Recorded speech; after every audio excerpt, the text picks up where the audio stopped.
Perkenalkan, saya mahasiswa atas nama Priskala Martini Karmi dengan NIM 2003030013.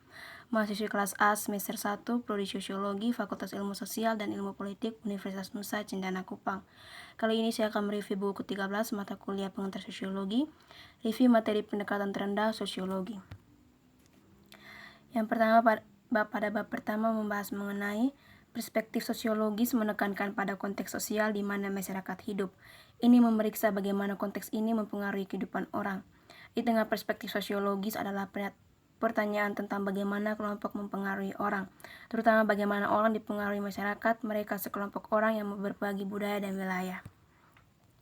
Untuk mengetahui mengapa orang melakukan apa yang mereka lakukan, sosiolog melihat lokasi sosial, itu sudut-sudut dalam kehidupan yang ditempati orang karena tempatnya dalam masyarakat. Sosiolog melihat bagaimana pekerjaan, pendapatan, pendidikan, jenis kelamin, ras, etnis, dan usia mempengaruhi gagasan dan tingkah laku. Pertimbangkan misalnya bagaimana diidentifikasikan dengan kelompok yang disebut perempuan atau dengan sebuah kelompok bernama laki-laki ketika Anda tumbuh dewasa telah membentuk gagasan Anda tentang siapa Anda. Tumbuh sebagai wanita atau pria tidak hanya mempengaruhi perasaan Anda tentang diri sendiri, tapi juga ide-ide Anda tentang apa yang harus Anda capai dalam hidup dan bagaimana Anda harus berhubungan dengan orang lain. Bahkan gerak tubuh dan cara Anda tertawa berasal dari identifikasi Anda dengan salah satunya kelompok. Tujuan dari review buku ini agar mengetahui materi yang pertama, ilmu sosial, yang kedua, tujuan ilmu pengetahuan, yang ketiga, tradisi versus sains, dan yang keempat, seksisme pada saatnya wanita dalam sosiologi awal. Bab yang kedua, tinjauan teori, membahas mengenai yang pertama, ilmu sosial. Orang juga telah mengembangkan ilmu sosial. Orang meneliti hubungan antar manusia. Sebagaimana ilmu pengetahuan alam berusaha untuk secara objektif memahami dunia alam, ilmu sosial berusaha untuk memahami dunia sosial secara objektif. Sama seperti dunia alam mengandung hubungan yang teratur atau sah yang tidak jelas tetapi harus ditemukan melalui observasi terkontrol, sehingga hubungan teratur dari manusia atau dunia sosial tidak jelas dan harus diungkapkan dengan cara diulang-ulang observasi. Seperti halnya ilmu alam, ilmu sosial dibagi menjadi beberapa bidang khusus berdasarkan materi pelajaran mereka. Divisi-divisi ini, antropologi, ekonomi, ilmu politik, psikologi, dan sosiologi seperti halnya ilmu alam, khusus dibagi lagi menjadi bidang-bidang khusus. Antropologi meliputi antropologi budaya dan fisik. Ekonomi memiliki spesialisasi makro, skala besar, dan mikro, skala kecil.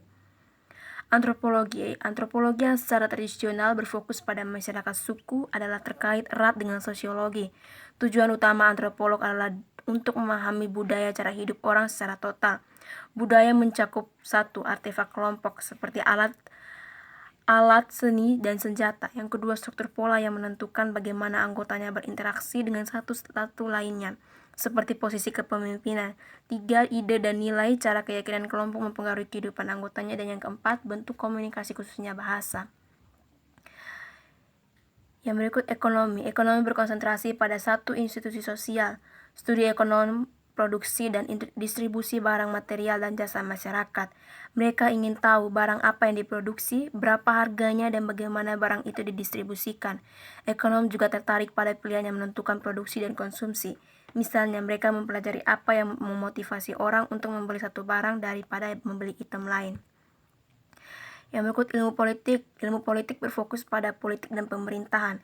Politik ilmuwan meneliti bagaimana pemerintah dibentuk, bagaimana mereka beroperasi, dan bagaimana mereka terkait dengan lembaga masyarakat lainnya. Ilmuwan politik sangat tertarik dalam cara orang mencapai posisi penguasa, dan mereka mempertahankan posisi tersebut dan konsekuensi dari tindakan mereka untuk orang yang mereka perintah. Yang berikut, psikologi. Fokus psikologi adalah pada proses-proses yang terjadi dalam diri individu, di dalam apa yang mereka sebut sebagai organisasi terikat kulit. Psikolog eksperimental melakukan penelitian tentang kecerdasan, emosi, persepsi, ingatan, bahkan tidur dan mimpi. Yang berikut, tujuan ilmu pengetahuan. Tujuan pertama dari setiap ilmu adalah untuk menjelaskan mengapa sesuatu terjadi. Tujuan kedua adalah membuat generalisasi, yaitu melampaui kasus individu dan membuat pernyataan yang sesuai kelompok atau situasi yang lebih luas. Misalnya, seorang sosiolog ingin menjelaskan tidak hanya mengapa Maria kuliah atau menjadi perampok bersenjata, tapi justru mengapa orang-orang dengan karakteristiknya lebih mungkin daripada yang lain untuk kuliah atau menjadi perampok bersenjata.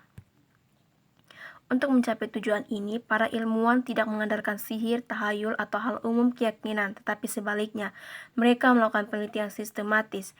Mereka menjelaskan dengan tepat bagaimana mereka melakukannya, penelitian sehingga bisa ditinjau oleh orang lain.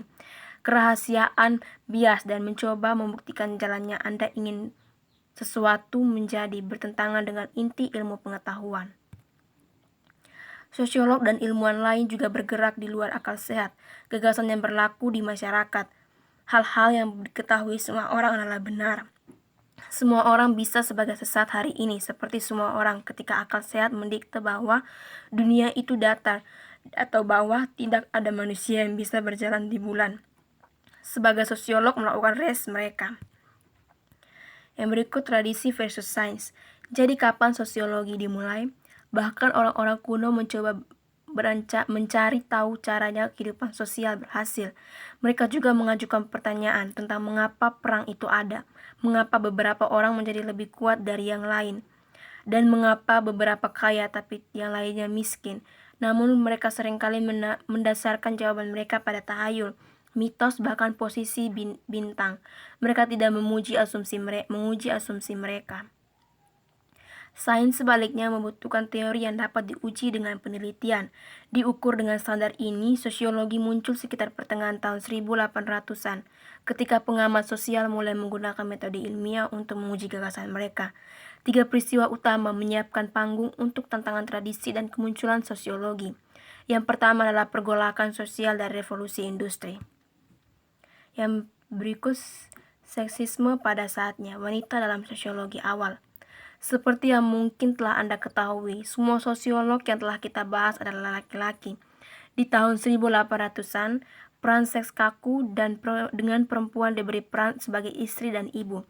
Di klasik frasa Jerman, wanita diharapkan mengabdikan diri pada 4K. Mencoba keluar dari cetakan ini berarti mempertaruhkan ketidaksetujuan yang parah. Saat ini hanya sedikit orang, laki-laki atau perempuan, yang mengenyam pendidikan di luar, membaca dan menulis dasar dan sedikit matematika. Pendidikan tinggi untuk sedikit yang menerimanya disediakan terutama untuk pria. Dari segelintir wanita yang melanjutkan pendidikan tinggi, beberapa menjadi terkemuka dalam sosiologi awal. Marion Talbot misalnya adalah seorang editor asosiasi American Journal of Sociology selama 30 tahun sejak didirikan pada tahun 1895 hingga 1925. Pengaruh beberapa sosiolog wanita awal jauh melampaui sosiologi. Grace Abbott menjadi kepala biro anak-anak pemerintah Amerika Serikat, dan Frances Perkins adalah wanita pertama yang memegang posisi kabinet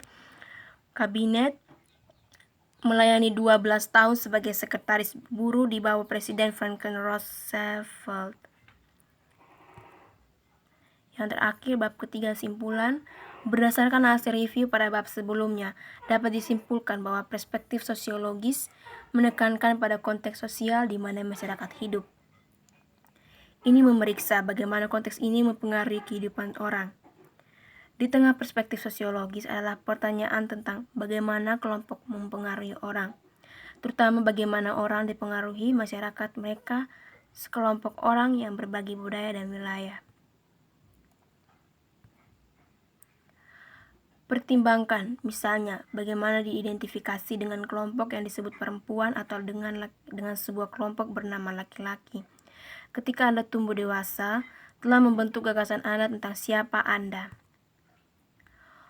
Orang juga telah mengembangkan ilmu sosial yang meneliti hubungan antar manusia. Sebagaimana ilmu pengetahuan alam berusaha untuk secara objektif memahami dunia alam, ilmu sosial berusaha untuk memahami dunia sosial secara objektif.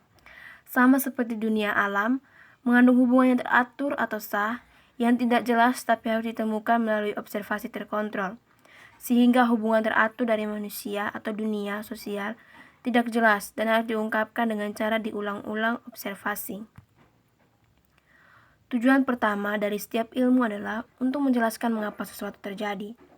Tujuan kedua adalah membuat generalisasi, yaitu melampaui kasus individu yang membuat pernyataan yang sesuai kelompok atau situasi yang lebih luas.